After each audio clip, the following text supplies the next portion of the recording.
What up, everybody? It's George Boyd, Iconic Culture TV, with another episode of Booed Up. We about to go way up tonight. We going so high tonight. I had to name the episode "Sex, Drugs, Rock and Roll." But sex, drugs, anxiety, in parentheses. Anyway, I got somebody special here tonight, man. Before I go into that, though, I gotta read something, and then I'm gonna introduce my very special guest. We like to drop little jewels and different readings. I got a poem, this book from the Tibetan Book of Meditation. Your boy started meditating, and then I stopped. Every ounce of pain I see comes from trying to serve myself, and any happiness I see comes from serving others. Beautiful. Tonight's guest, Sky High. I remember he told me he went to the Future concert and got so high one night he was out his top. Cash Epics. What's up, big dog? You already What's up, know baby? it, dog. You already know it. Tatted, You know platted. what I'm saying? You know what I'm saying? Hey, bro. I'm inspired by somebody in this room. That's all I'm gonna say. You know I like what I'm that. I like saying? that. That's all Listen. I'ma say. Tonight is full transparency. It's an open book show, man. We talking about sex, drugs, rock and roll. We talking about everything. We talking about the highs and the lows. We talking about the stuff that you've been going through as a rapper. He had an album with Perk. You did your own solo albums. You've been rapping, like when was your first single? My first single, because singles all considered different nowadays. It was the first mixtape over a regular industry beat. When was the first one? I'm gonna give you a two-sided answer. My first time ever freestyling over another beat was "Nuck If You Buck" by Crime Mob. Okay. And it was in front of the Plaza. That's a long time ago. The one I remember the most was over the Beyonce. That's what I was going to. Okay. That's my favorite right there. And that was actually off of my first mixtape ever. 2010. That was Food for Thought. Yeah, Food for Thought. That was Food for Thought. Food for Thought, yes. Food for Thought. Well, let's just get right into it, man. Sex, drugs, anxiety. Got some questions, man. Those are synonymous. So, how wonderful is it for Cash Epics to have that special person to be in love with, have sex with, come home to? How special is that? How special was that for you? Like, if you could describe those feelings, put it into words. I tell you what, having that, it make you feel, it literally makes you feel like you have more of a purpose on earth. Yeah. And it might not even necessarily be the greatest relationship, but you cling on to those good moments, and like you could be working at McDonald's, no slang. It don't even matter. Nah, but I you got gotta flip them damn burgers. I want extra hours. I want overtime, cause I know when I go home. I know about the working at McDonald's too, cause I used to work there on the service road. Right. They called me the apple pie man, cause I used to eat a lot of apple pie. And look, so we must fuck, cause I look up to you, dog. And I worked at the same one. So I ain't know it, but nah, dog. Real talk. I think that, I don't want to get too spiritual, because, I think it's a spiritual thing too. But I know the difference between how my serotonin and my dopamine, just every level of the mind, it just feels totally different when I'm single. Yeah. And because I don't get joy out of juggling 20 females. It gives me nothing. Yeah. I want one that I can come, and when you have that, man, make you feel, especially if you got the right one, telling you can run the world. Yeah. Don't be good, be great. You feel like it's more power, or you feel like it's more of a gratification, even if it's not real, when you have more women? Like, do you feel like you have more of a bravado about yourself. Whether it's a false bravado or not, if you got a bunch of women on your team, you know, it's just like the dude, the song King George, can't have one woman, gotta have three. If you're gonna leave, go ahead, ho, walk out the door. You probably don't say the whole part, but yeah. Do you feel like it's a bravado that comes with that? I definitely think it's a bravado that comes with that. And now this is the thing though. I don't think it's necessarily the fact that you have multiple females that causes the bravado. What is it? I think that that men who enjoy that all the way down to the polygamous and everything, I think that's something that's a bravado that they already possessed in them, and that's something that they desire. Because you know you have men with tons of bravado that only want, that don't want to juggle like I was saying earlier. But it'd be a crime to say that having multiple females don't boost your bravado. But then again, bro, I hate to sound complicated, but maybe I'm just a little weird. It's like the more females I have to put energy into, I feel like it take away from my bravado. I was about to say that. One of the things I wanna drop a quick jewel. We're born with a lot of value. Yeah. And most of our value comes from, there's this new baby, he's about to grow up, go to school. He hasn't been tainted. He hasn't been tainted by giving of himself. And so the more you start to give of yourself to people, the more your value goes down. Like you start to devalue yourself over time.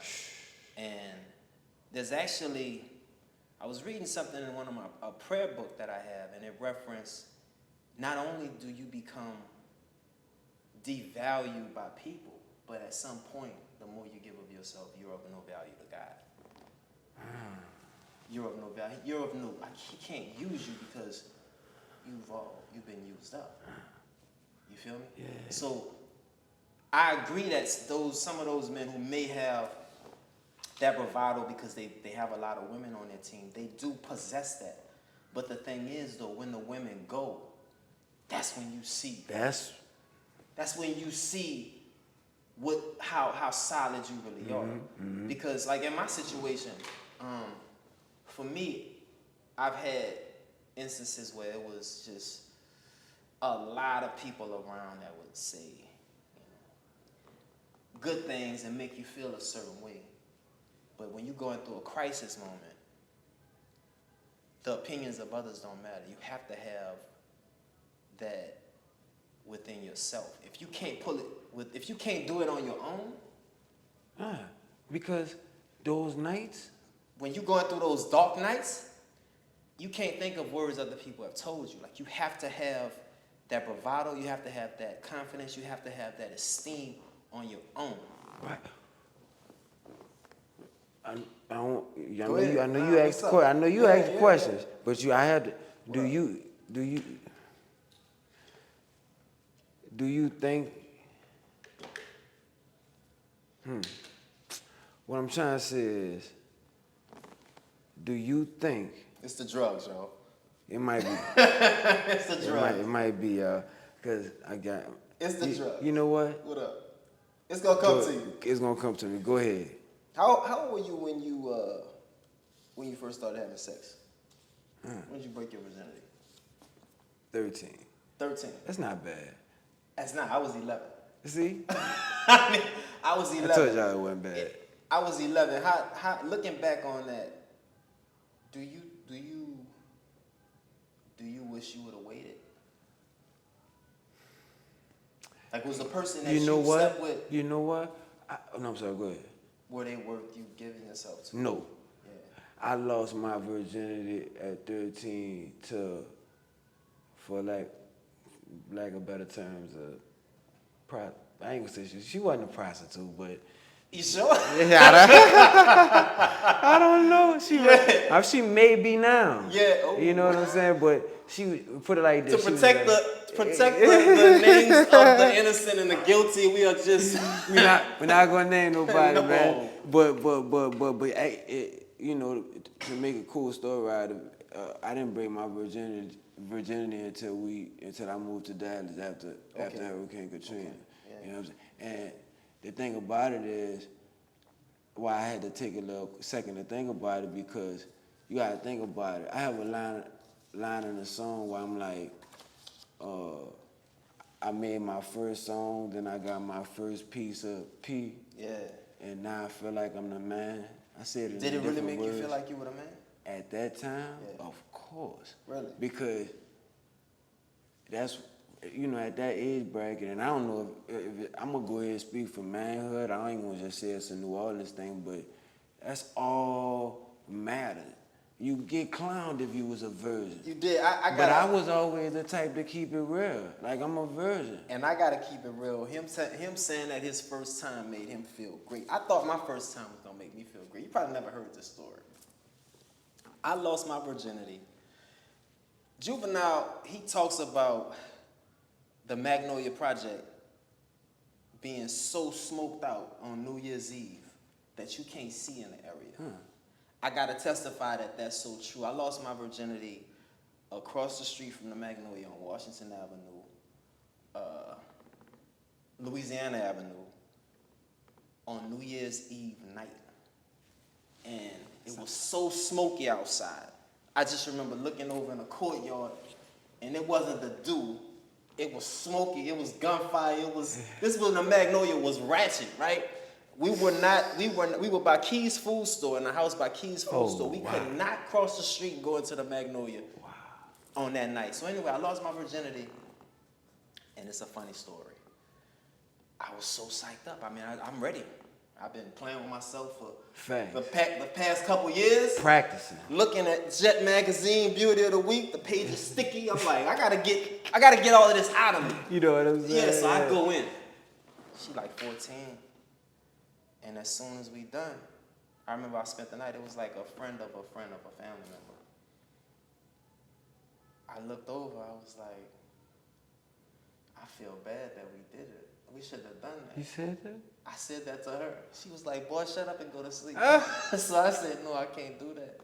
I can't do that. I got to tell your grandmother because I don't feel right. I went up front and told my grandmother what we did. And let's just say my mama had to come pick me up that night. It turned out to be a terrible night. It was just bad. I got clowned. But that's me, though. You've always I had a compulsive disorder. And let me tell you what it is.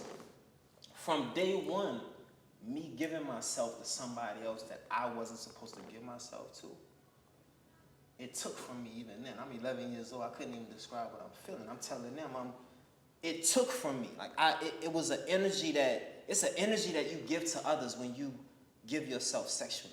And so as a child, I didn't understand this. You know, they just thought I was having a panic attack or whatever was going on. And I couldn't figure it out. But it brings me to the 5 emotional needs that we have to have, 5 basic emotional needs that we have to have from relationships. And the 5 are safety, reflection, attention, love, and leisurely connection. Can you say that safety, reflection, attention, love, and leisurely connection? Can you say, looking back on your relationships, let's go back further than the relationships. Can you say, looking back on your childhood, did you feel a sense of safety with your mom? Did you feel reflection? Were you guys reflecting with one another? Did you have attention? Did you have love? And did you have that leisurely connection from her? I'm going to say this, and I mean this way. I'm going to answer that very thoroughly, and I mean every word. And I love my mama to death. Disclaimer. But,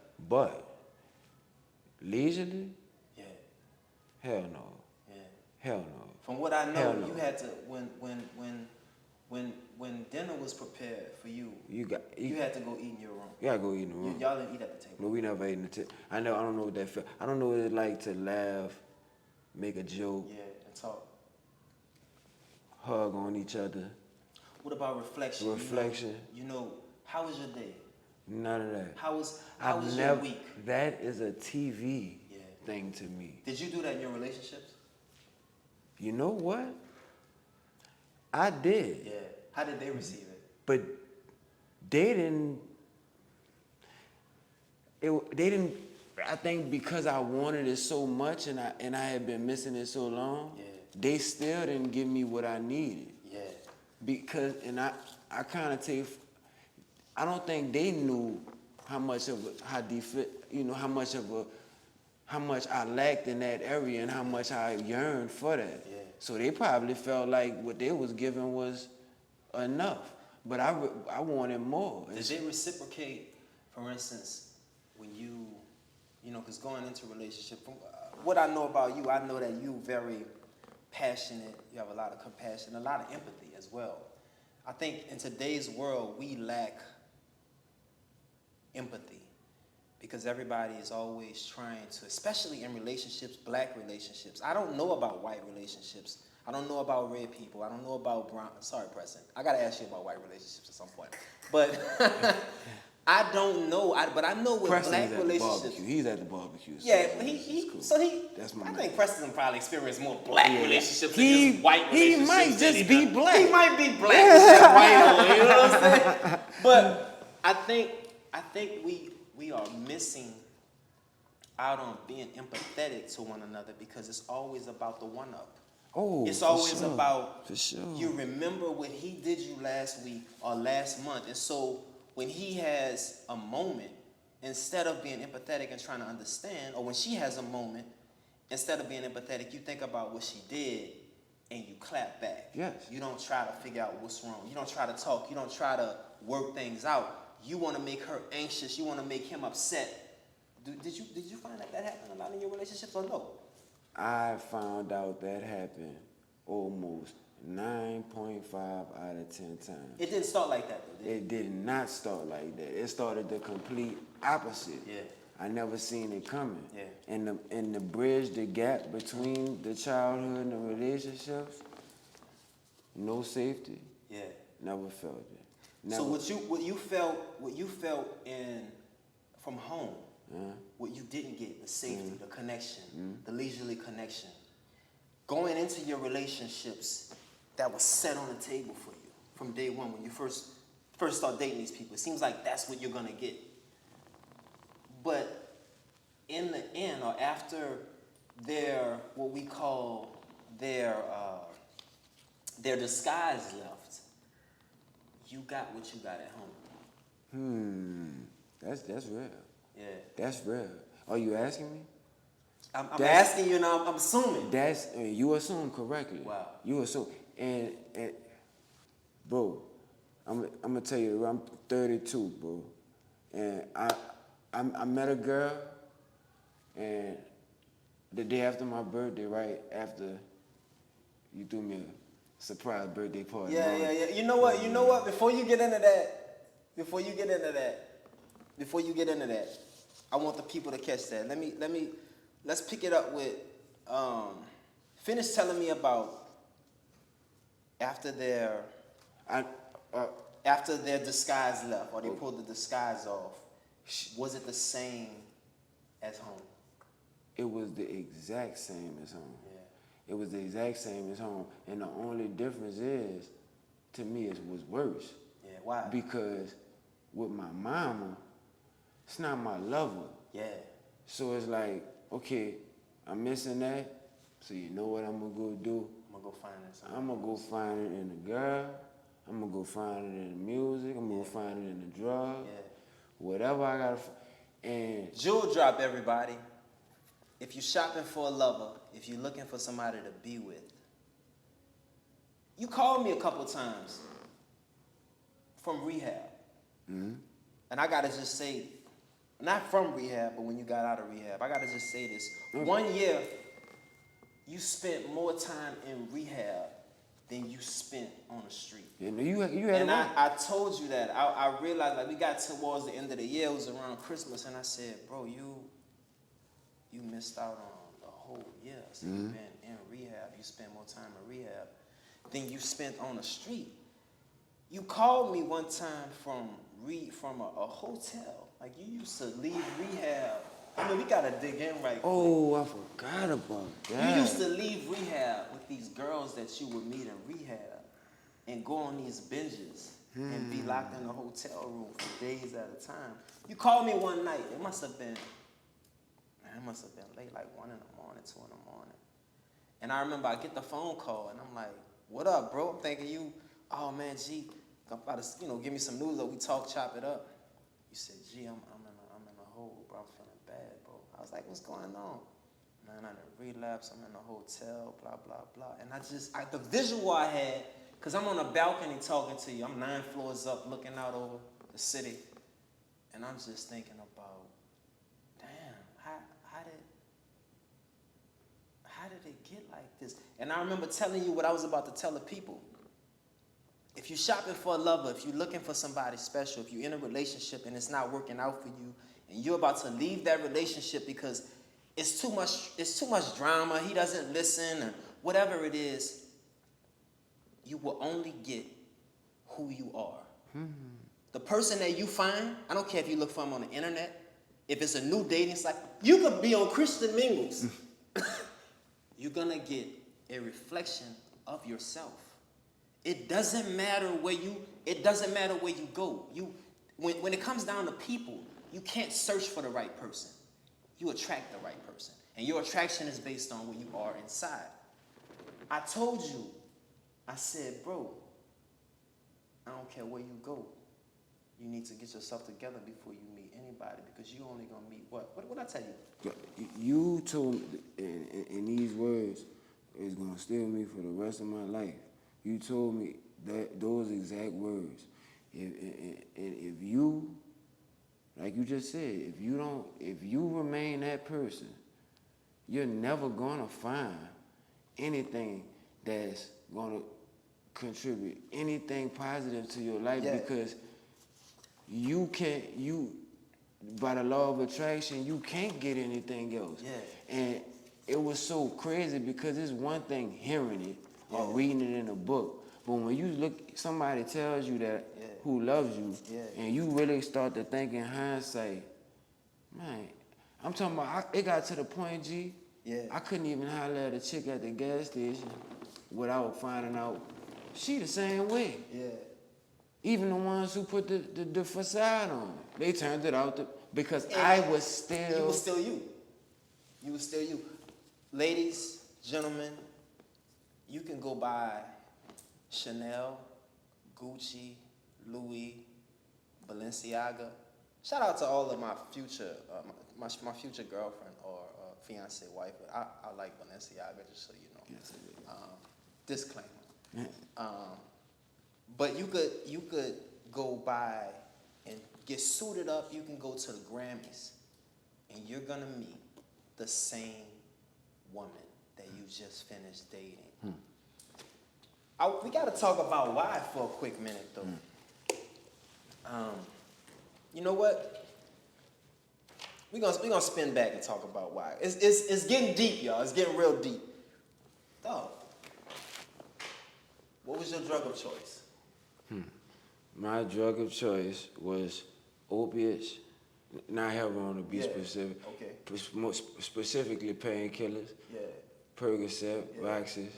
But then as time went on, it turned into a 3-piece combo. What's that? And that was, now I want to make this known for the people out there that's listening, because this sounds fun, but when I end this statement, you'll see how fun is not.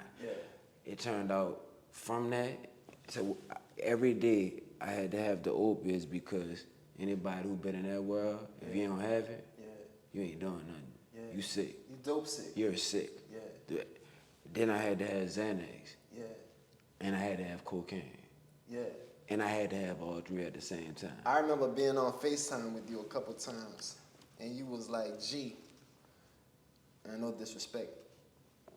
And I said, nah, I get it. A bunch of times. I wanted you, but I never, like, I was like, dog, I get it, you know. For everybody out there, I don't even know what weed feels like. I've never gotten high before. Hey, this guy. I've never gotten high before. This guy has you the fuck out. Okay? This guy has never drunk in a wine cooler. I don't. Man, mama used to keep wine coolers. Yes. I don't drink. I don't smoke. That's just never been my thing. But, how old were you when you first started doing drugs? Hard drugs, right? Like the ones we discussed. When did you first start smoking weed? How old were you? 13. 13. 13. That must have been right that after was the goal. That was the golden. That must have been right after you had, or right before you had sex. That was the golden year. Okay. Yes. Okay. Yes. Yes. That's early, 13. Yeah. I think I was approached. We lived in the Willows in New Orleans East. Shout out to everybody that lived in the Willows with me in the NO East, man. Back in the G. When the East was the East, right? With the satellite dish. Yeah. Troy, Tremaine, all the boys from the Ninth Ward that I used to live next door to. All of the dudes from the Goose and Flake Street who used to hop the fence to go to the swimming pool. And it was like a gang of them. I was like, oh my God, I gotta get out of here, right? But anyway, I was in the Willows. I was probably like 11. That was the first time I got approached with smoking weed. And I remember going, nah, I'm good. I was gonna circle back and do it later. I just never got around to it. But wow. Let me ask you this. You were talking about Percocets, Roxy's, and all this other stuff. Did somebody introduce you to popping pills? You know what? I'm going to tell you a goddamn truth. No, and I'm not trying to save face. Yeah. Nobody is to blame or introduce me to the stuff that I did. It was always a situation where it was around. Yeah. And you talking about somebody who got died lit tatted on their arm. You talking about somebody who I made it part of my bucket list that I would try every drug before I died. That was your a part of your body. I mean, every drug. I mean, this wasn't that long ago that motto kind of. I lessened up. You really made that a goal. Yes. And some people make goals to buy a nice car, buy a nice home, marry a nice woman. Cash Epic was like, I'm trying to try every fucking drug they got. Look, but I want to say this though. You don't condone it though. I definitely don't condone it. Yeah. Cause it gave me fun times because it's gonna do that scientifically. It's raising dopamine. Yeah. But it brought me misery. Yeah. And I will say this. Dog, I don't know, a lot of people use drugs for pleasure. Yeah. And I'm not saying that I never used drugs for pleasure before, but the reason why I indulged so heavily into everything I did was, and I didn't know it, but I was always trying to fill this anxious void. Wait, so you were trying to stop a certain feeling that you Yes. Had? Anxiety, you said. Yes, before we go to the anxiety. That's weird. So I was watching an interview with Meek Mill. It was a while ago, and he said a girl introduced him to popping pills, and he got hooked. You never did that, like for sex, energy, stuff like that. Now, yes, indeed. Does it work? Yes. Really? Yes. My dude Soldier Slim said that dope. Yeah. Okay. Y'all know out there. Yeah. It's real. And now that you say that, I have to kind of revamp that answer. Everything still stands. Yeah. But it's certain little things throughout the way that was introduced to me, but I was already full blown. Yeah. So I don't, you know what I'm saying? Like, for example, a quick example. I used to just take my pills orally. Gotcha. Then I started messing with this little chick. Yeah. And she was like, why don't you snort them? Yeah. So you started that was snorting. a habit in itself. I got Did addicted it make the high better? Yes. Just because it goes straight. I ain't trying to school y'all out there. But this sex, drugs, and rock and roll. If you get schooled, you get schooled. It's upfront conversation. Straight like that. So it goes straight. Straight to your bloodstream. You got all those vessels. It's like the closest thing to shooting. I never shot anything. Gotcha. But I said all that to say, you know what I'm saying? Another reason why I would do these drugs would be, and I'm about to get deep with you, dog. Yeah. When the person who I was when I was sober, before I started using drugs, I didn't like that person. Why? Because the way I was raised, it made me a real quiet. I like to call it antisocial extrovert. So let's stop it right there for a minute. The way you were raised made you a real quiet person. You said just a few minutes ago that you started taking the drugs because there was a feeling that you had inside that you would describe that feeling. You call it anxiety. What if we could go back? We going back right now. We got the ability to go back. We got the ability to press a button and go back to before you first started getting high. Mm-hmm. You got anxiety. Mm-hmm. And we sitting down and you about to make a decision to get high or explain it to me, and I could tell you another way to handle it. Explain what it feels like to have this anxiety. Describe Boy. For me, heart palpitations. Mind racing on another level. And you were 13? This at 13? This is since I could remember. You know what I'm saying? Mm-hmm. Like, cause when your mom, when your mama getting on your ass because it's got Frosted Flakes, Fruit Loops, and 100 bunches of oats, but you want Fruit Loops, but the Frosted Flakes open, and she curse you out like a dog, cause you opened up a box of cereal that wasn't open. So you telling me, So you telling me the safety, the attention, the love that, cause last week we talked about the little me, we talked about PTSD, and we talked a little bit about childhood wounds. You were 13 years old, already dealing with anxiety. Oh, yeah. Already dealing with stress that you didn't even have a name for. Yeah, I didn't even. He couldn't even associate what he was dealing with. No. And so it was easy for you to transition into drugs. I'm wondering, you didn't know at 13 that your dad was on drugs. Did you know that? I did not know that. I didn't know that until you. Yeah. So and wait, I was in my 20s, bro. Yeah.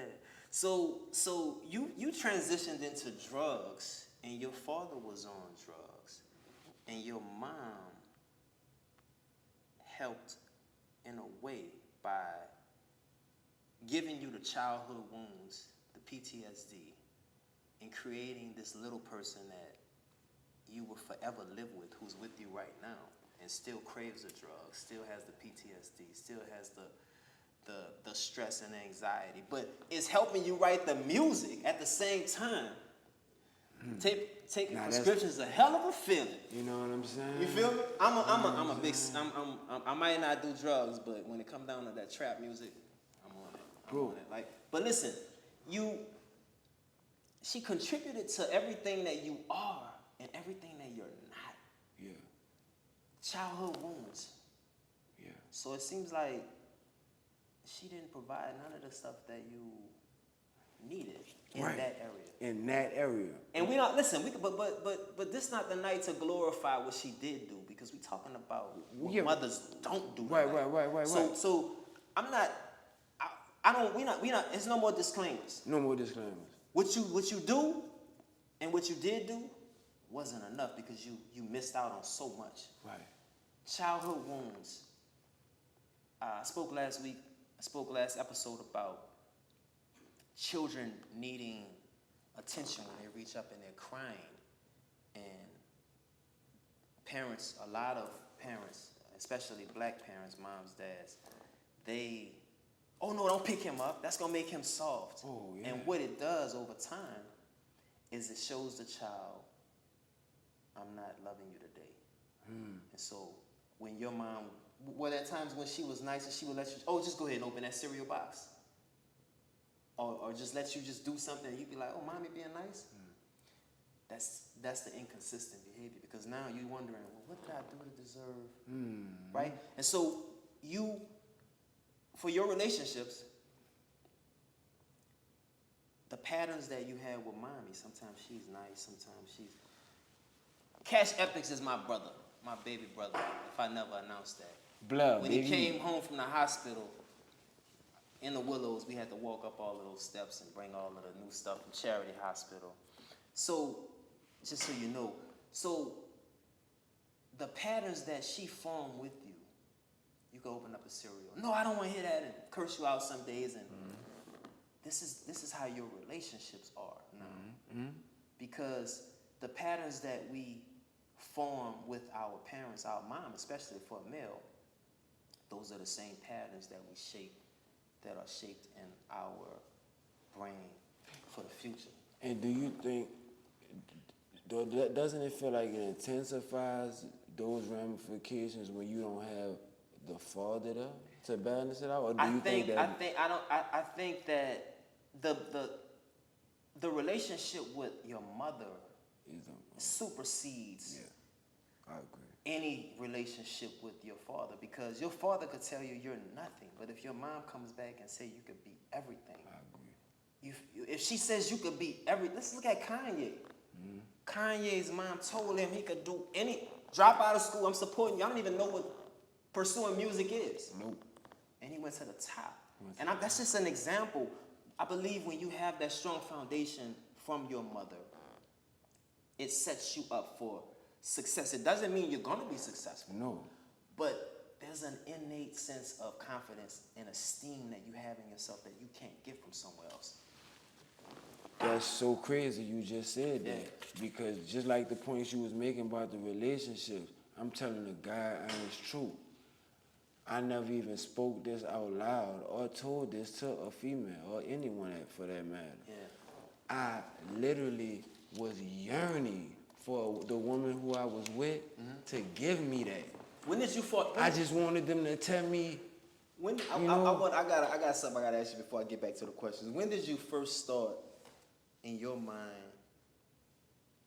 like wanting a girlfriend, wanting to be with somebody, like wanting to have somebody to love? How old were you? You remember? I would say, you know what, bro? I'm really a lover, dog. Yeah, how old? It started very early. Like when? Like I would have to say about 16. But the thing is, I didn't know how to do it right. Yeah. But I knew I wanted it. I was like 7 or 8 years old when I first started wanting to be in love. We had a calendar, and I remember for all of the different seasons and holidays, it was a little boy and a little girl. And this one month, it was December, and they were sitting across one another with a fork and a knife. And I remember thinking, damn, I wanna be in love like that. Like I wanna have that at 8. Wow. And at 8 is when the anxiety started for me. I sat down with a therapist. I mean, if you watch the episodes, you know I've talked about going to therapy. And I sat down with a therapist at some point, and she asked me when, we started talking about my anxiety and how hard it is. Like, I mean, we talking about tough. Like, if I'm anxious, you don't get in my way. That's just, I mean, really. And you have the same thing. It's no, please, just give me what I need in that moment. If it's a phone call, if it's attention or whatever it is. And she asked me, when did it first start? And I had to think back. And I said, I first started having heart palpitations at 8 on Constant Street. And she said, what happened? And so I had to do a little research, and I asked my grandmother, who we affectionately call Grandmommy. Everybody holla, if you've been around the family, everybody know about Grandmommy. They don't even know her real name. So I asked, I said, what happened? And she said, you used to sit by the window late at night and you would look out the window. And one night I came and I saw you sitting out looking by the window, and I said, "What are you doing?" And you said, "I'm waiting for my mommy. I don't know where she is." Wow. Just picture a child at 8 years old looking out the window. He should be asleep, playing games on the phone. Oh, by the way, I was on the phone too. I used to dial 976 hot sex late at night around that age. So I did that too, right? Advanced. 976 hot, 976. These days it'll probably be 976, yeah. Advanced. But look, I would sit and I would wait for her. And I would have heart palpitations. We had a priest come to the house. Really? Yeah, we had a priest come to the house and bless the house, bless the room, because at some point, the bed started shaking. We're on the top floor, we're on the second floor, the bed started shaking. Later on, we found out in that area they had a lot of 18-wheelers passing. So it wasn't the Exorcist. I thought it was the Exorcist. I saw that Exorcist. You had me gone. So, but I started having those heart palpitations, and it was because of the things that I was telling you we missed: the attention, the love, the reflection, the leisurely connection. As a child, the therapist told me boys start to gain their identity around 7 or 8. And a lot of your identity is focused on being seen, being heard, being felt, and being acknowledged. And so this is what you missed out on when you were getting extreme counsel about a cereal box or something simple. You wanted to be seen, you wanted to be heard, you wanted to be felt, you wanted to be acknowledged. Your needs needed to be seen, heard, felt, and acknowledged, and they weren't. Let me ask you this. They were not. Did the drugs help, or did they make it worse? That's a great question. Because in a moment, that's a great question. What did the drugs do for you? We talking about cocaine, we talking about Roxys, we talking about, you even told me about Adderall. You was like, gee, you take an Adderall, you be able to, you can conquer the world. I told you the bucket list. So look, did they make it worse or make it better? I mean, I'd be lying if I said they didn't make it better at the time. Yeah. During the high. Yeah. But no high lasts that long. Yeah. And so I'm gonna ultimately say, I'm gonna say this. It's the first time I ever said this. The drugs they ultimately made it worse. And I'm gonna say this, this is the reason why. Because of the back end. Yeah. Because I overindulged to the point where I messed myself up physically, mentally. Yeah. I'm still the same age emotionally as when I started. You mentioned that you found out when you take drugs, when you first start, is kind of the age that you stop developing mentally. In a way. Yeah. At least for everyone. That's what I read. As far as your emotional maturity goes, and I believe it because to this day, I don't know how to handle certain things that a normal 32-year-old probably could handle better than me. You know what I'm saying? Yeah. Like I still feel like I'm 20, 21. You really still feel like I really do.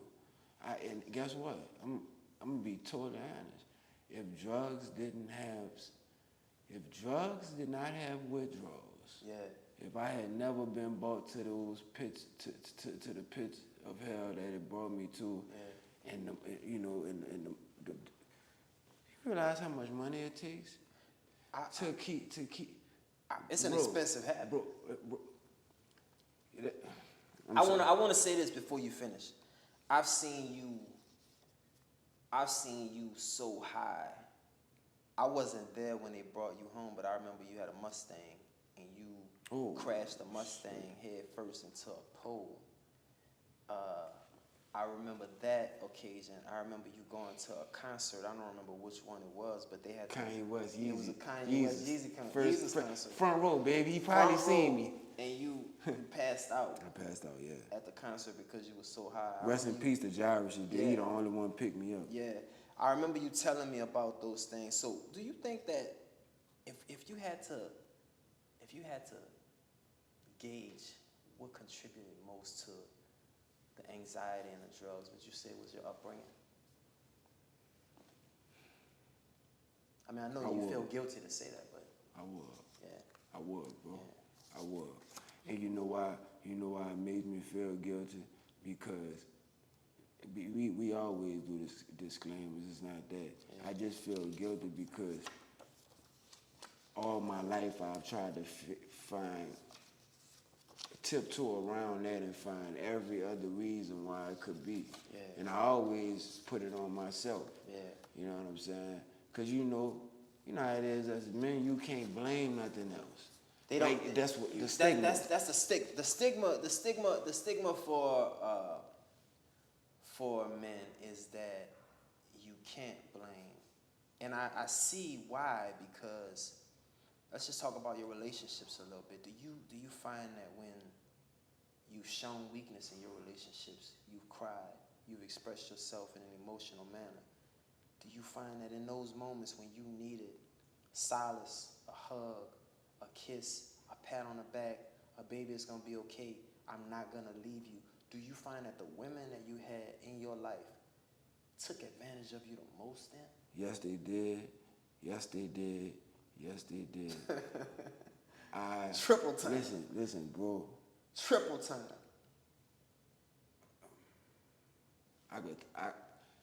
It's a very. Do you find that being emotional around your mother, did she ever console you in emotional times?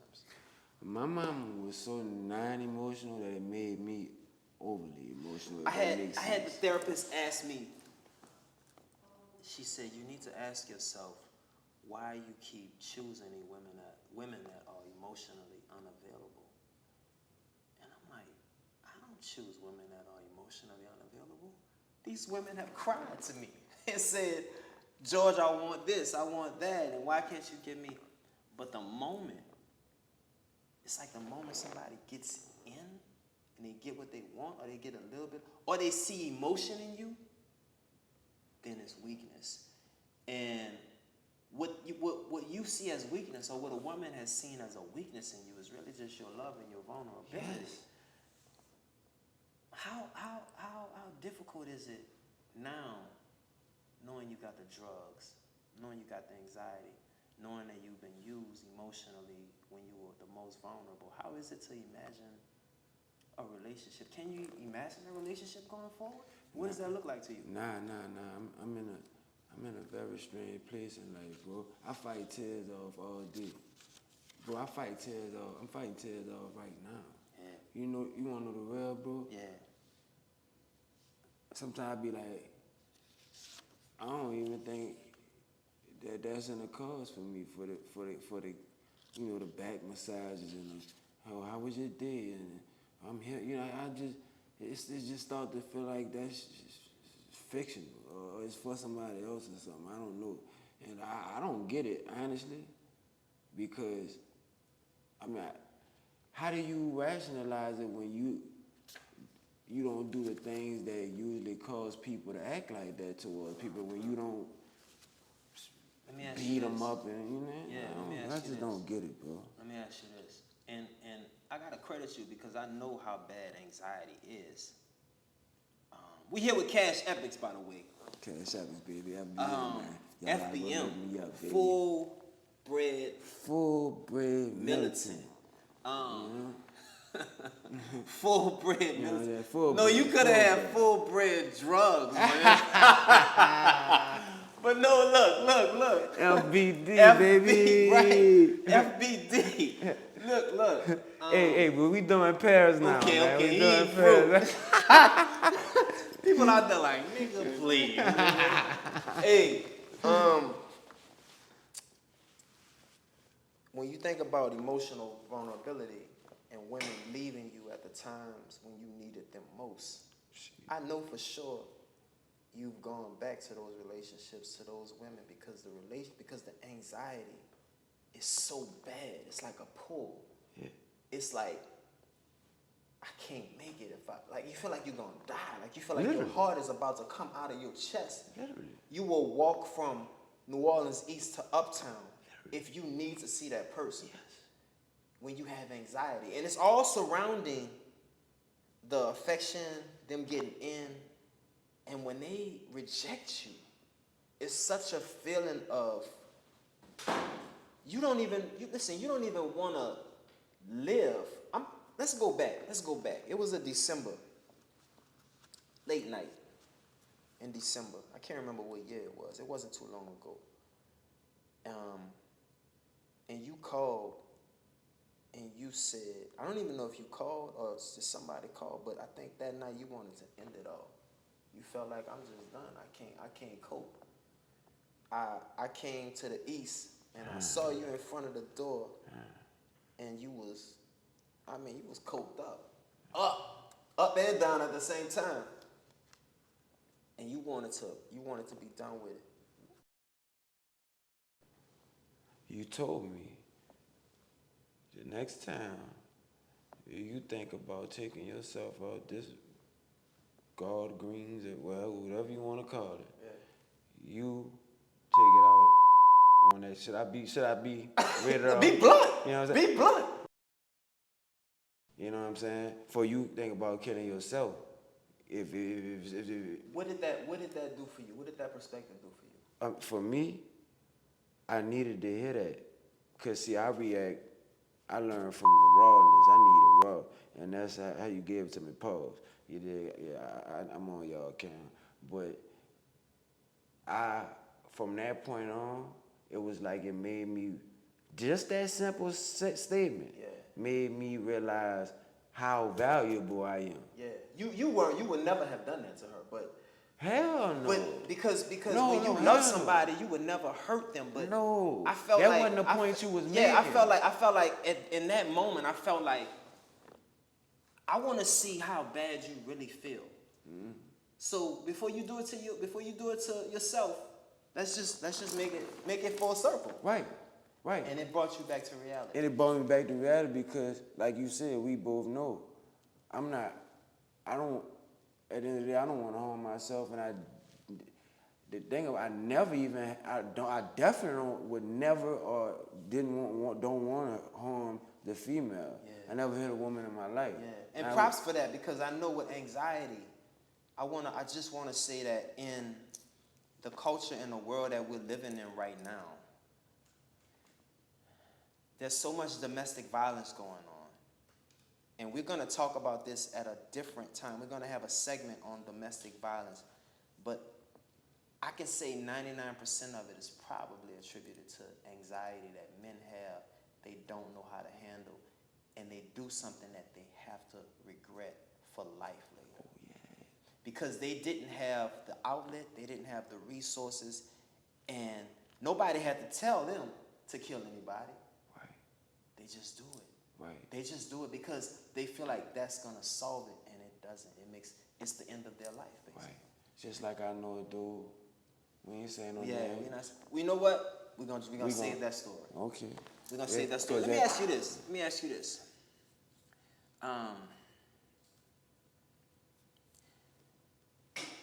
With the anxiety and with being left, being abandoned, how does it make you feel as a man to have to go back, not literally on your hands and knees, but the same woman you were about to kill yourself for, the same one who I said, oh yeah, before you kill yourself, let's see what you really feel. You went back, time after time after time after time after time again. How does it make you feel to go back? It's not even you. It's like your anxiety is doing it. But how does it make you feel as a man? Man, it made me feel like I wasn't a player. It made me feel like, why my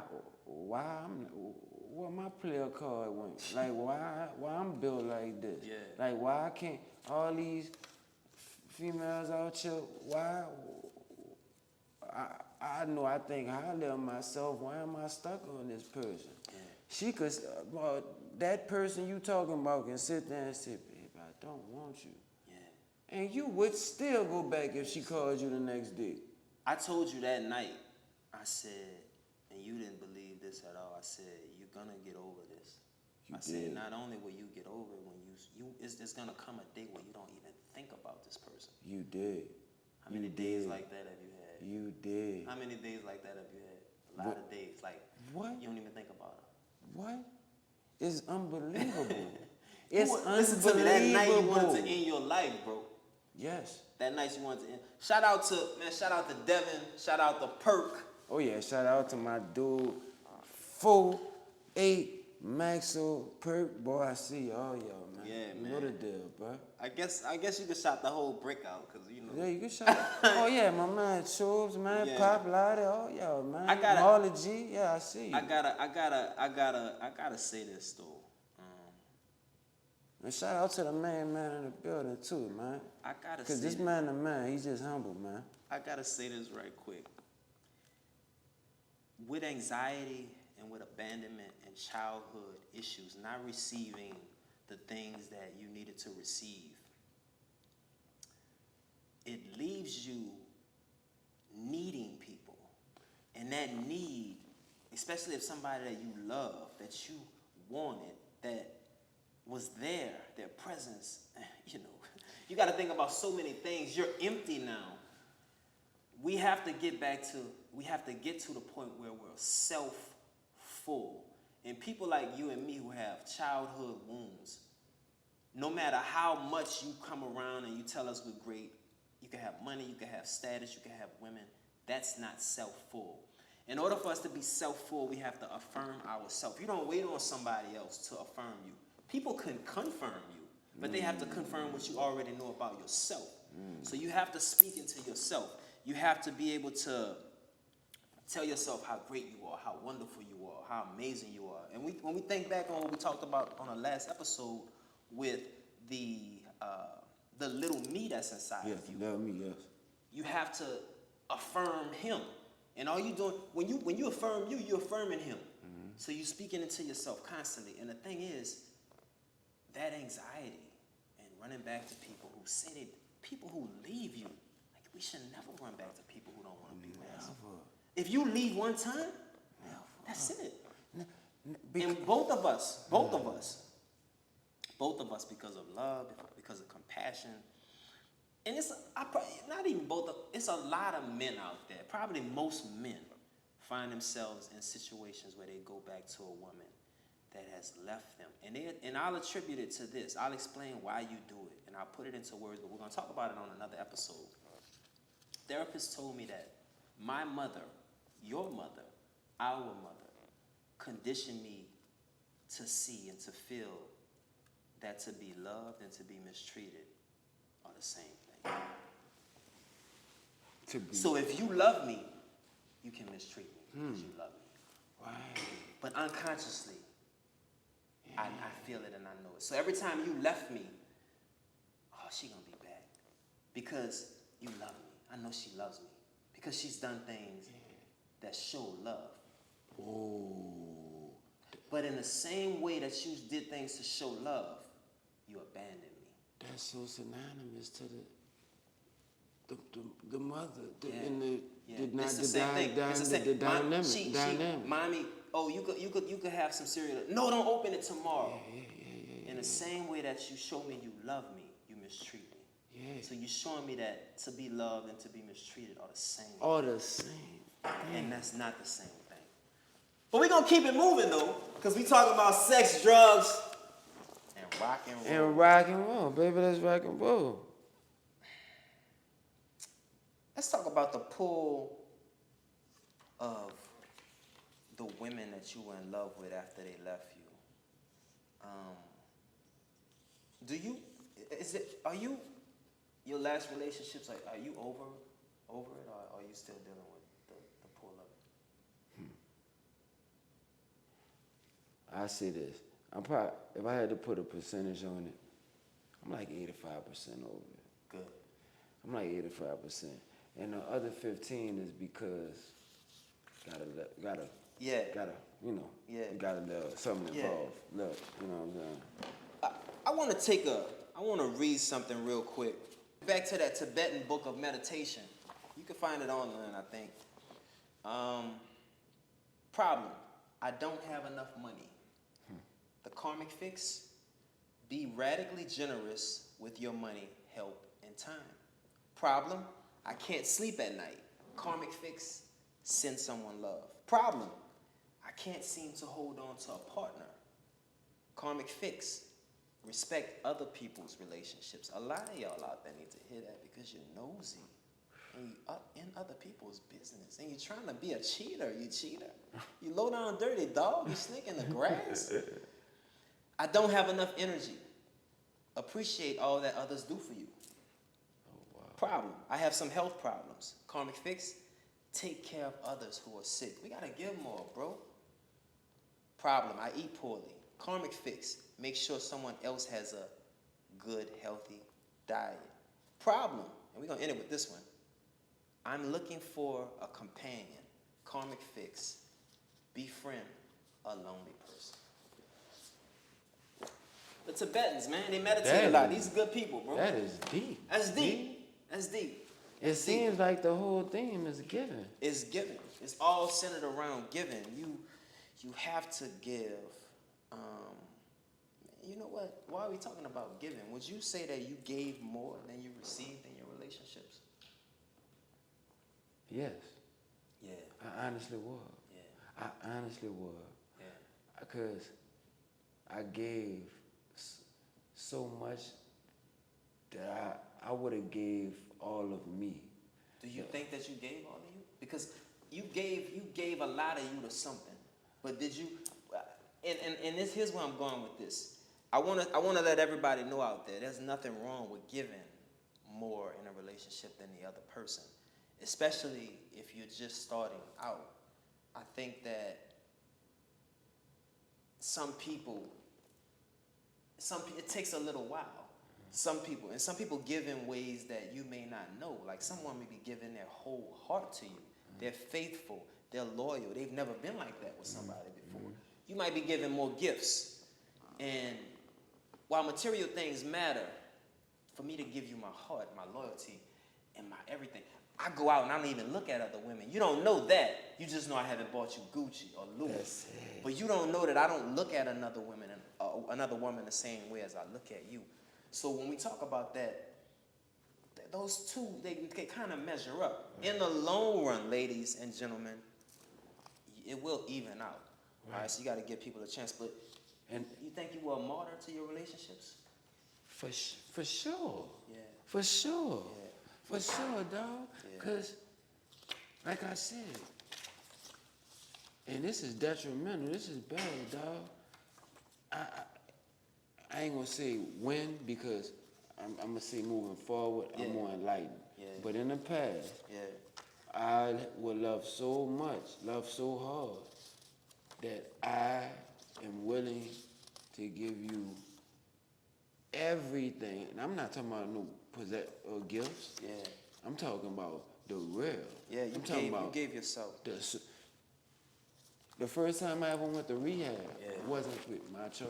Yeah. It was my choice. Yeah. But it was so I could keep my relationship. So you keep your relationship. You know what I'm saying? Let me ask you this. How does it feel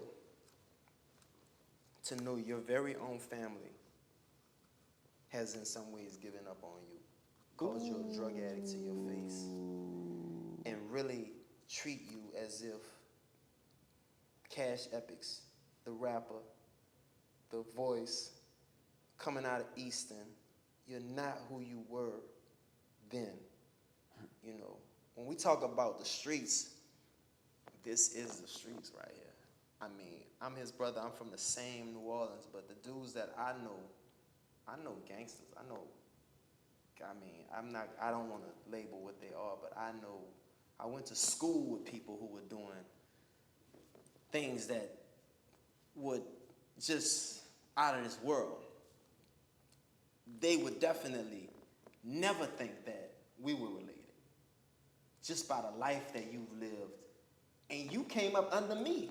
Like, you gotta tell me about things. I gotta ask you, so what does an Adderall do? You know the way. I gotta ask you stuff like that. You feel me? How does it feel to know that your family has given up on you? What does that feel like to you?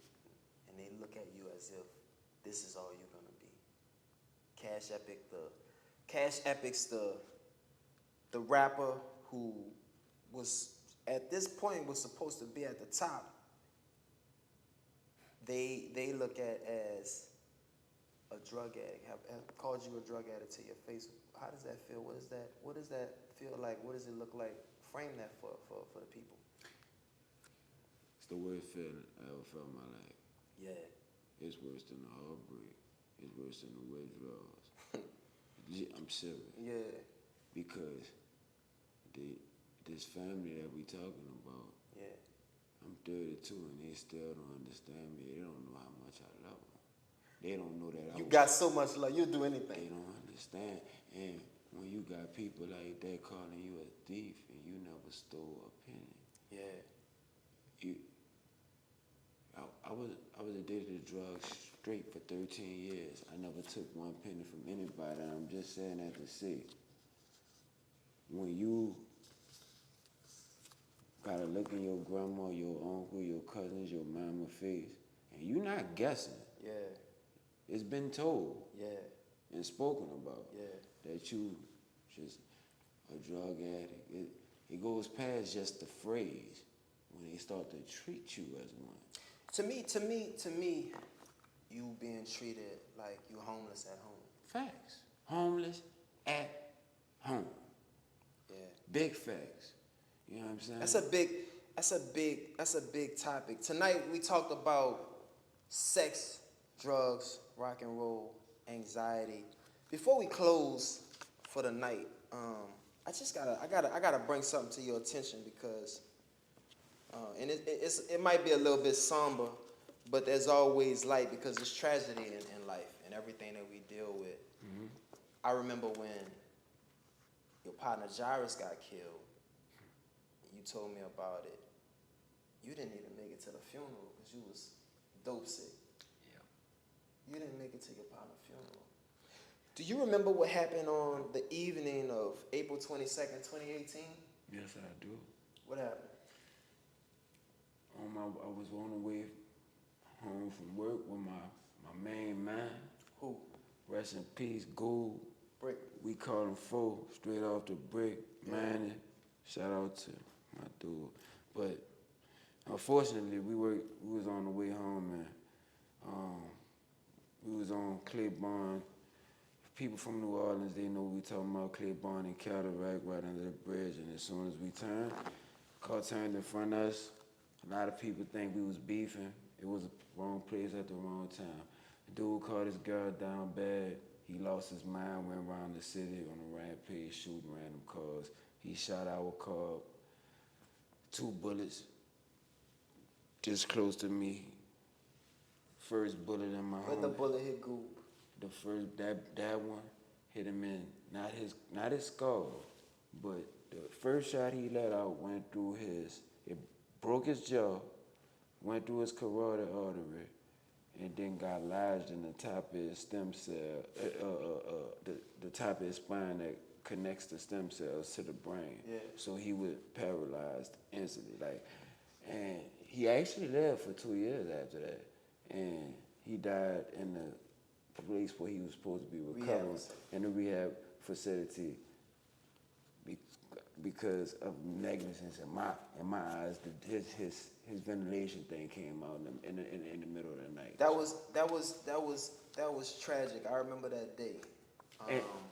And that day, you called me and you said, "G, somebody just shot up the car, hit Goob in the neck." And I remember going to the hospital right after that, and I saw the car, and it was blood.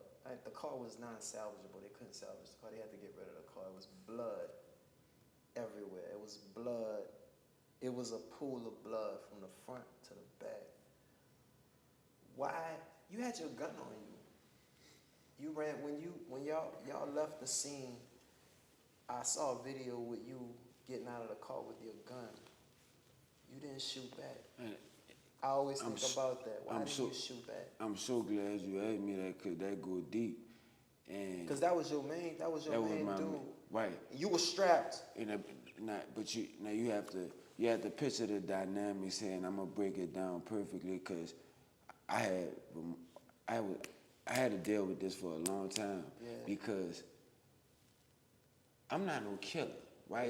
Yeah. So, I even got a line in the song where I'm like, why I'm saying how my partner, how I felt like I ain't need a gun growing up, but my partner told me you need one in this city. Yeah. I got the gun, but I still wasn't in a killer's mind frame, so I'm leaving work. I got my gun in my bag. Yeah. It's not like how I am now, yeah. where it's like if I'm driving, it's like that. Because now it's a whole different ball game. It's a whole different ball game. And I asked you one day, we got in a car, and we, before we close, I got to close with this one. But I want you to answer this question. I don't want them to know the dynamics. I don't want them to know the specifics. I want you to put in the words simply and with love for him why you didn't shoot back that day. I couldn't. Yeah. He was so quick. For one, he had a baby in the car. For one, if I had my gun in my hand, it would have been a different ball game. But, and not only that, I was shell shocked as hell. Were you high that day? No. I was completely sober, fresh off of work. And you gotta realize something. When you're not beefing, and you don't know what's going on. It's like you just sitting at the red light, and it's not like the first couple of shots was being shot and we was ducking. And no, the first shot, he was done. Yeah. From that point on, I didn't even know that they had other gunshots because he was done. That shell shock. You been to the military, you know what I'm talking about. I couldn't even hear him no more. I will say, I know how much that event affected you. We went to the Rick Ross concert. I bought a section. Oh, I remember that. We went to the Rick Ross concert, and we were about to go into the arena, and you pulled me to the side, and you said, "Hold up, G, wait, what'd you tell me?" So that people could know that how serious it is now, how serious. You keep one in the chamber, but what'd you tell me when we were about to walk up the stairs and walk into the event to see Rick Ross? I really forgot that. I said that you couldn't get in because I couldn't get in. I didn't know how we was going to get in because I had my burner. I had my gun on. He had a gun on him. What was it? A Mini, a Chopper, a Draco? What was it? I ain't had a Drake. I just had a little XD 45. He had I said, we going to a concert, and it was that serious.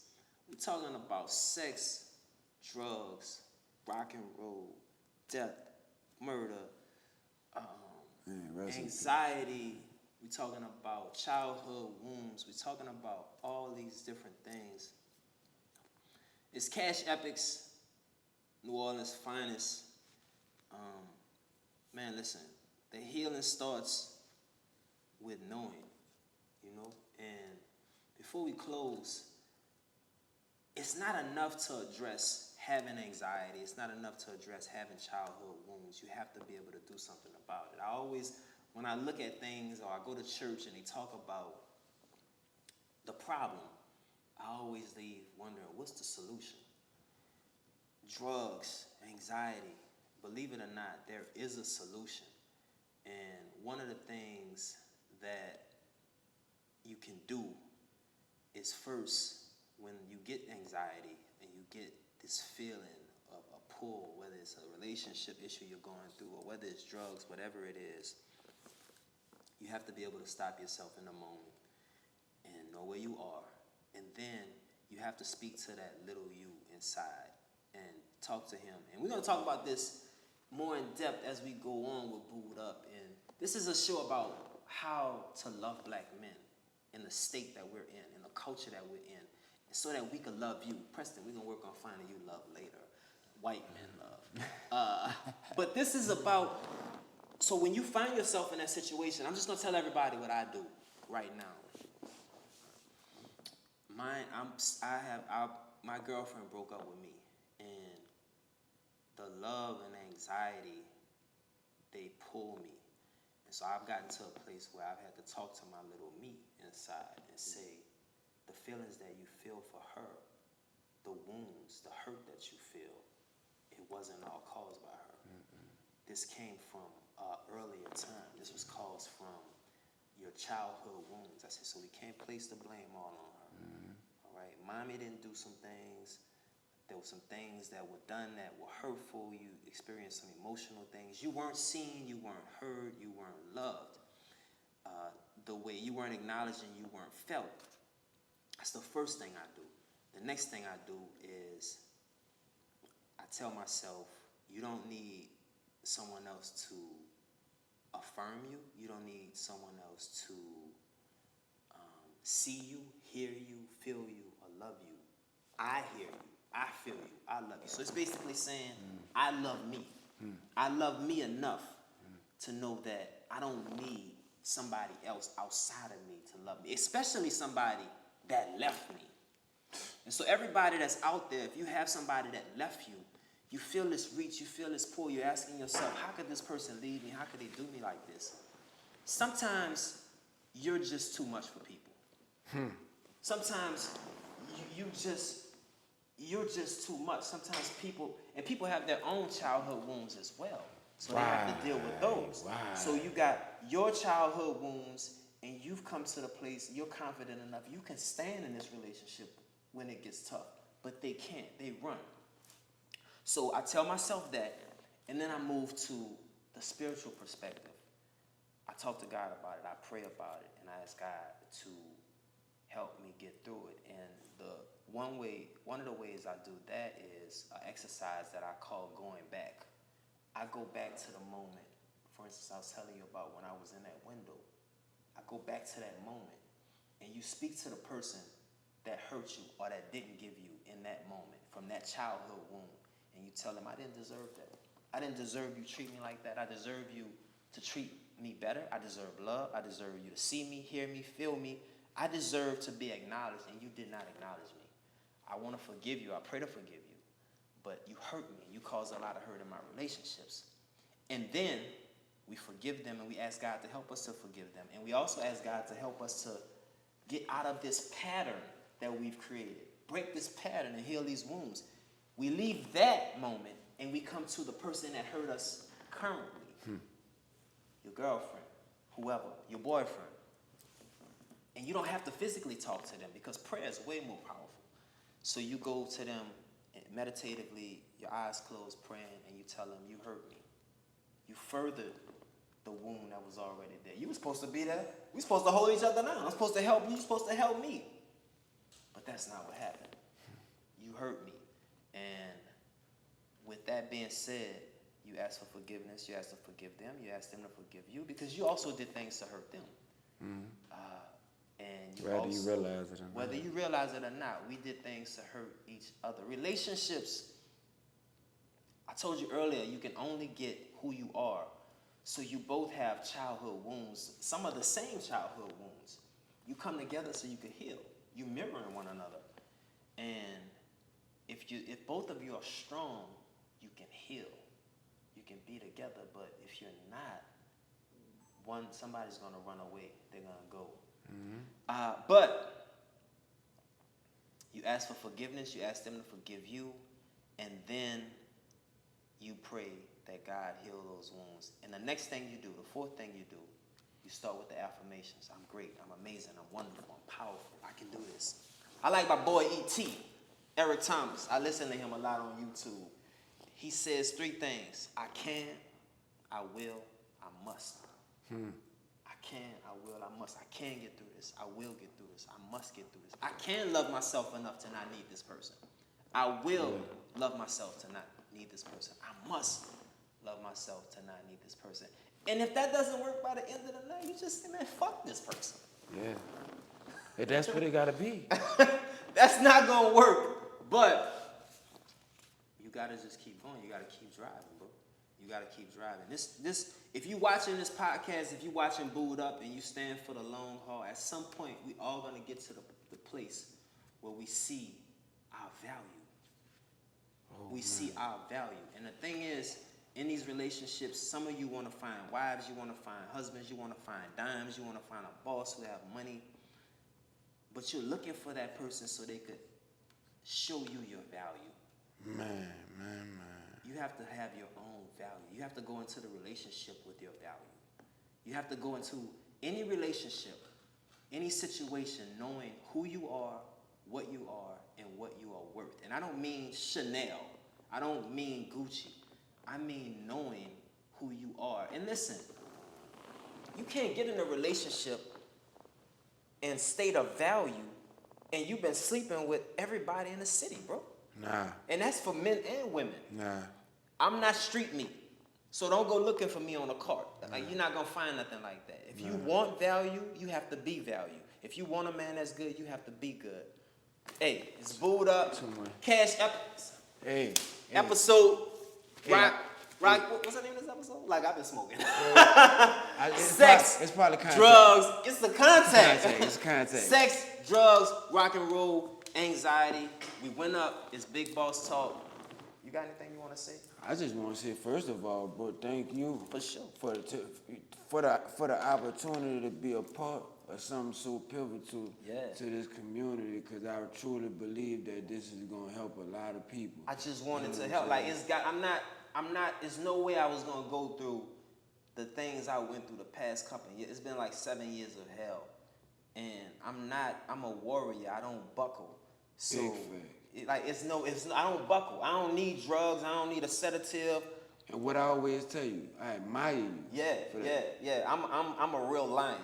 So don't run up, because it's gonna be a. Don't run up. It's gonna be something. But I will say this though. I must. Believe that. Holla. Hey, Cash Epics. You know what I'm saying? Y'all we got some projects on the way. Y'all gotta projects. look out. We got some stuff on the way. Hey, Booed Up, the White Love edition is coming soon. We finding Preston a white girl. She's gonna be nice, fine, classy. Listen, I might have to get me a white girl. That's what I'm thinking about. I might have to get me a white girl. Maybe that's what we've been doing. We gonna go out with Preston. We're gonna have a couple beers. Preston, what else do y'all do for fun? Hey, sex, drugs, rock and roll. Be good, baby. Love, man. In other words, darling, kiss me. Fill my heart with song. Let me sing forevermore. Let me see what spring is like, or Jupiter